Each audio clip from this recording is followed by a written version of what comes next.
O desejado de todas as nações. Capítulo 33. Quem são meus irmãos? Este capítulo se baseia em Mateus capítulo 12, versos 22 a 50 e Marcos capítulo 3, versos 20 a 35. Os filhos de José longe estavam de ter simpatia pela obra de Jesus. As notícias que lhe chegavam aos ouvidos acerca de sua vida e trabalhos enchiam-nos de surpresa e terror.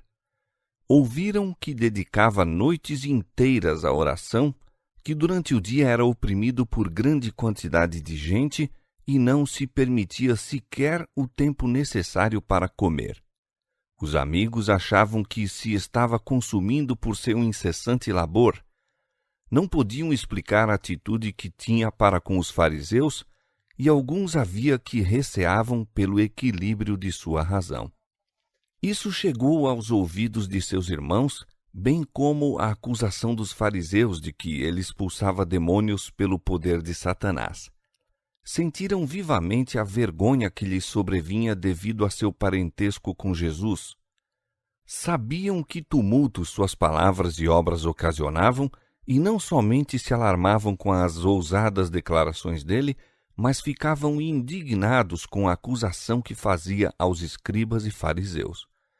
Resolveram persuadi-lo ou constrangê-lo a deixar esse método de trabalhar e induziram Maria a unir-se a eles, pensando que, em vista de seu amor por ela, poderia conseguir levá-lo a maior prudência. Fora justamente antes disso que Jesus operara pela segunda vez o milagre de curar um possesso, cego e mudo, e os fariseus haviam renovado a acusação: ele expulsa os demônios pelo príncipe dos demônios. Mateus 9:34. Cristo disse-lhes positivamente que, em atribuir a obra do Espírito Santo a Satanás, estavam se separando da fonte de bênçãos. Os que tivessem falado contra o próprio Cristo, não lhe discernindo o caráter divino, poderiam receber perdão, pois, mediante o Espírito Santo, poderiam ser levados a ver seu erro e arrepender-se. Seja qual for o pecado, se a alma se arrepende e crê, a culpa é lavada no sangue de Cristo. Mas aquele que rejeita a obra do Espírito Santo assume uma posição que impede o acesso ao arrependimento e à fé. É pelo Espírito que Deus opera no coração. Quando o homem rejeita voluntariamente o mesmo e declara que é de Satanás, corta o conduto por onde Deus se pode comunicar com ele. Quando o Espírito é afinal rejeitado, nada mais pode Deus fazer pela alma. Os fariseus a quem Cristo dirigiu essa advertência não acreditavam eles próprios na acusação que lançaram contra ele. Não havia nenhum daqueles dignitários que se não sentisse atraído para o Salvador. Tinham ouvido a voz do Espírito no próprio coração, declarando ser ele o ungido de Israel e insistindo em que se confessassem seus discípulos. À luz de sua presença, haviam compreendido a própria falta de santidade e anelado uma justiça que não podiam criar. Mas, depois de o haverem rejeitado, seria excessivamente humilhante recebê-lo como Messias. Tendo posto o pé na vereda da incredulidade, eram demasiado orgulhosos para confessar seu erro, e para evitar reconhecer a verdade, tentavam com desesperada violência contestar os ensinos do Salvador. A prova de seu poder e misericórdia os exasperava. Não podiam impedir que o Salvador operasse milagres, não lhe podiam silenciar os ensinos. Fizeram, porém, tudo quanto puderam para o apresentar sob um falso aspecto e torcer-lhe as palavras. No entanto, o convincente Espírito de Deus o seguia e tiveram de construir muitas barreiras para lhe resistir ao poder. A mais poderosa instrumentalidade que se possa fazer atuar sobre corações humanos estava lutando contra eles, mas não se queriam render. Não é Deus que cega os homens ou lhes endurece o coração. Envia-lhes luz para lhes corrigir os erros e guiá-los por veredas seguras. É pela rejeição dessa luz que os olhos cegam e o coração se endurece.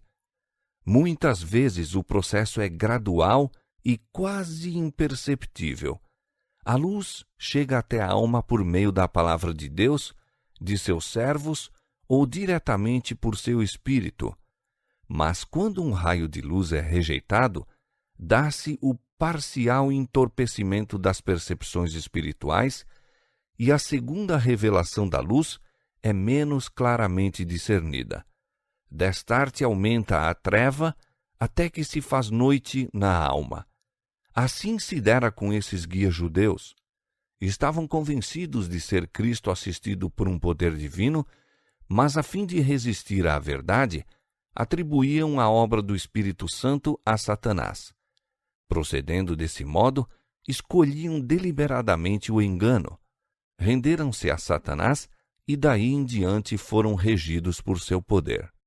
Intimamente ligada à advertência de Cristo acerca do pecado contra o Espírito Santo, encontrava-se a que é dada contra as palavras ociosas e más.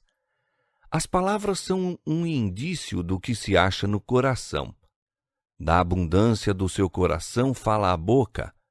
Mas as palavras são mais do que um indício do caráter. Têm poder de reagir sobre o caráter. Os homens são influenciados por suas próprias palavras. Muitas vezes, levados por um momentâneo impulso, instigados por Satanás, dão expressão ao ciúme ou às más suspeitas, exprimindo aquilo em que não creem realmente. Essa expressão, porém, reage sobre os pensamentos. São enganados pelas próprias palavras e chegam a crer verdade aquilo que disseram por instigação de Satanás. Uma vez tendo expressado uma opinião ou decisão, são muitas vezes demasiado orgulhosos para retratar e tentam provar acharem-se com a razão até que chegam a crer ser realmente assim. É perigoso emitir uma palavra de dúvida, perigoso questionar e criticar a luz divina. O hábito de descuidosa e irreverente crítica reage sobre o caráter, fomentando irreverência e incredulidade. Muito homem condescendente com esse hábito, assim tem prosseguido, inconsciente do perigo até chegar ao ponto de criticar e rejeitar a obra do Espírito Santo. Jesus disse: de toda a palavra ociosa que os homens disserem, hão de dar conta no dia do juízo, porque por tuas palavras serás justificado e por tuas palavras serás condenado. Dirigiu então uma advertência aos que foram impressionados por suas palavras, que o ouviram de boa vontade, mas não se entregaram para a habitação do Espírito Santo. Não é só pela resistência, mas pela negligência que a alma é destruída. Quando o espírito imundo tem saído do homem, disse Jesus, anda por lugares áridos, buscando repouso e não encontra. Então diz: voltarei para minha casa de onde saí, e, voltando, acha-a desocupada, varrida e adornada. Então vai e leva consigo outros 7 espíritos piores do que ele, e entrando, habitam ali. Muitos havia nos dias de Cristo, e os há atualmente, sobre quem o domínio de Satanás por algum tempo parecia ter cessado. Mediante a graça de Deus, foram libertados dos maus espíritos que exerciam domínio sobre a alma. Regozijavam-se no amor de Deus, mas, como os ouvintes do terreno pedregoso da parábola, não permaneceram em seu amor. Não se entregaram diariamente a Deus para que Cristo habitasse no coração. E quando o mau espírito voltou, com outros 7 espíritos piores do que ele, foram inteiramente dominados pelo poder do mal. Quando a alma se rende inteiramente a Cristo, novo poder toma posse do coração. Opera-se uma mudança que o homem não pode absolutamente operar por si mesmo. É uma obra sobrenatural, introduzindo um sobrenatural elemento na natureza humana. A alma que se rende a Cristo torna-se sua fortaleza, mantida por ele num revoltoso mundo, e é seu desígnio que nenhuma autoridade seja aí conhecida, senão a sua. Uma alma assim guardada pelos seres celestes é inexpugnável aos assaltos de Satanás, mas a menos que nos entreguemos ao domínio de Cristo, seremos governados pelo maligno. Temos inevitavelmente de estar sob o domínio de um ou de outro dos dois grandes poderes em conflito pela supremacia do mundo. Não é necessário que escolhamos deliberadamente o serviço do reino das trevas para cair-lhe sob o poder. Basta negligenciarmos fazer aliança com o reino da luz. Se não cooperarmos com os instrumentos celestes, Satanás tomará posse do coração e torná-lo-á morada sua. A única defesa contra o mal é Cristo habitar no coração mediante a fé em sua justiça. A menos que nos unamos vitalmente a Deus, nunca poderemos resistir aos não santificados efeitos do amor próprio, da condescendência com nós mesmos e da tentação para pecar. Podemos deixar muitos hábitos maus, podemos por tempo separar-nos de Satanás, mas sem uma ligação vital com Deus, pela entrega de nós mesmos a Ele, momento a momento, seremos vencidos.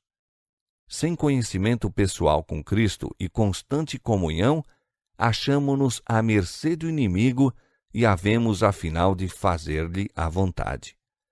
E o último estado desse homem é pior do que o primeiro. Assim, disse Jesus, acontecerá também a esta geração má. Ninguém há tão endurecido como os que desdenharam o convite da misericórdia e menosprezaram o Espírito da graça. A mais comum manifestação do pecado contra o Espírito Santo é o desprezar persistentemente o convite do céu para se arrepender. Todo passo na rejeição de Cristo é um passo no sentido de rejeitar a salvação e para o pecado contra o Espírito Santo. Rejeitando a Cristo, o povo judeu cometeu o pecado imperdoável, e, recusando o convite da misericórdia, podemos cometer o mesmo erro. Insultamos o príncipe da vida e o expomos à vergonha perante a sinagoga de Satanás e em face do universo celeste, quando recusamos ouvir-lhe os mensageiros, dando, em vez disso, atenção aos instrumentos de Satanás que querem arrebatar de Cristo a alma. Enquanto uma pessoa fizer isso, não pode achar esperança de perdão, perdendo por fim todo o desejo de se reconciliar com Deus. Enquanto Jesus estava ainda ensinando o povo, os discípulos trouxeram a notícia de que sua mãe e seus irmãos estavam fora e desejavam vê-lo. Sabia o que lhes ia no coração e, respondendo, disse ao que lhe falara: "Quem é minha mãe? E quem são meus irmãos?" E, estendendo a sua mão para os seus discípulos, disse: "Eis aqui minha mãe e meus irmãos. Porque qualquer um que fizer a vontade de meu Pai que está nos céus, este é meu irmão e irmã e mãe." Todos os que recebessem a Cristo pela fé estar-lhe-iam ligados por um laço mais íntimo que os de parentesco humano. Tornar-se-iam um com ele, como ele era um com o Pai. Crendo em suas palavras e praticando-as, sua mãe lhe estava mais próxima e salvadoramente ligada do que por meio do parentesco natural. Seus irmãos não receberiam nenhum benefício de sua relação com ele, a menos que o aceitassem como Salvador pessoal. Que apoio teria Cristo encontrado em seus parentes terrestres, houvessem eles crido nele como enviado do céu e com ele cooperado na obra de Deus? Sua incredulidade lançou uma sombra sobre a vida terrena de Jesus. Foi uma parte da amargura daquele cálice de aflição que esgotou por nós. A inimizade ateada no coração humano contra o Evangelho experimentou-a vivamente o Filho de Deus e foi-lhe mais penosa no próprio lar, pois tinha o coração cheio de bondade e amor e apreciava a terna consideração nas relações de família. Seus irmãos desejavam que cedesse às ideias deles, quando esse proceder teria estado inteiramente em desarmonia com sua divina missão. Achavam que ele necessitava de seus conselhos. Julgavam-no sob seu ponto de vista humano e pensavam que, se falasse apenas coisas aceitáveis aos escribas e fariseus, evitaria a desagradável controvérsia que suas palavras suscitavam. Consideravam, de sua parte, uma exorbitância pretender divina autoridade e colocar-se perante os rabis como reprovador de seus pecados. Sabiam que os fariseus estavam buscando ocasião de o acusar e achavam que lhes dera suficiente ocasião. Com o limitado alcance, não podiam calcular a missão que viera cumprir e, portanto, não eram capazes de simpatizar com ele em suas provações. Suas palavras rudes, destituídas de apreço, mostravam que não tinham a verdadeira percepção de seu caráter e não discerniam que o divino se confundia com o humano. Viam-no frequentemente cheio de pesar, mas, em vez de o confortar, seu espírito e palavras apenas lhe magoavam o coração.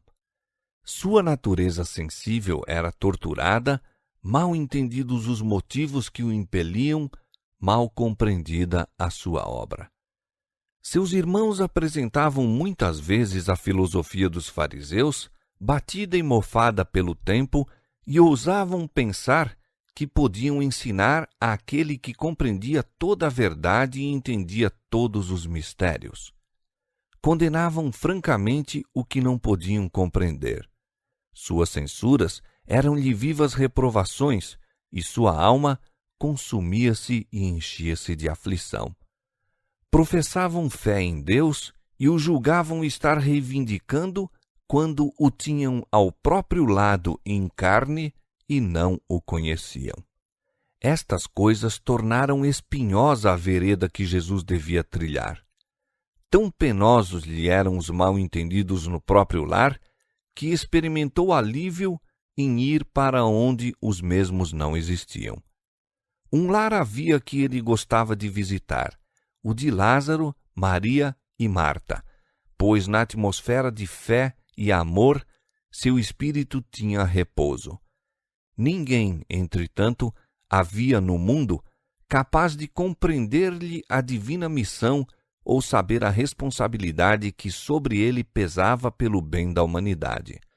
Muitas vezes, só, podia encontrar lenitivo em isolar-se e comungar com seu Pai Celestial. Os que são chamados a sofrer por amor de Cristo, que têm de suportar injustos conceitos e desconfianças, mesmo no próprio seio da família, podem encontrar conforto no pensamento de haver Jesus sofrido o mesmo. Ele é tocado de compaixão por eles, convida-os a serem seus companheiros e a buscar alívio onde ele próprio o encontrava, na comunhão com o Pai. Os que aceitam a Cristo como seu Salvador pessoal não são deixados órfãos, suportando sozinhos as provações da vida. Ele os recebe como membros da família celeste. Pede-lhes que chamem Pai ao seu próprio Pai. São seus pequeninos, caros ao coração de Deus, a ele ligados por ternos e indissolúveis laços. Tem por eles inexcedível ternura, sobrepujando tanto a que nosso pai e nossa mãe sentiam por nós mesmos em nosso desamparo com o divino ultrapassa o humano. Uma bela ilustração das relações de Cristo para com seu povo encontra-se nas leis dadas a Israel. Quando, em virtude da pobreza, um hebreu se via forçado a abrir mão de seu patrimônio e a vender-se como escravo, o dever de resgatá-lo a eles e à sua herança recaía no parente mais chegado. Ver Levítico capítulo 25, verso 25, verso 47 a 49 e Rute capítulo 2, verso 20. Assim, a obra de nos redimir a nós e a nossa herança, perdida por causa do pecado, recaiu sobre aquele que nos é parente chegado.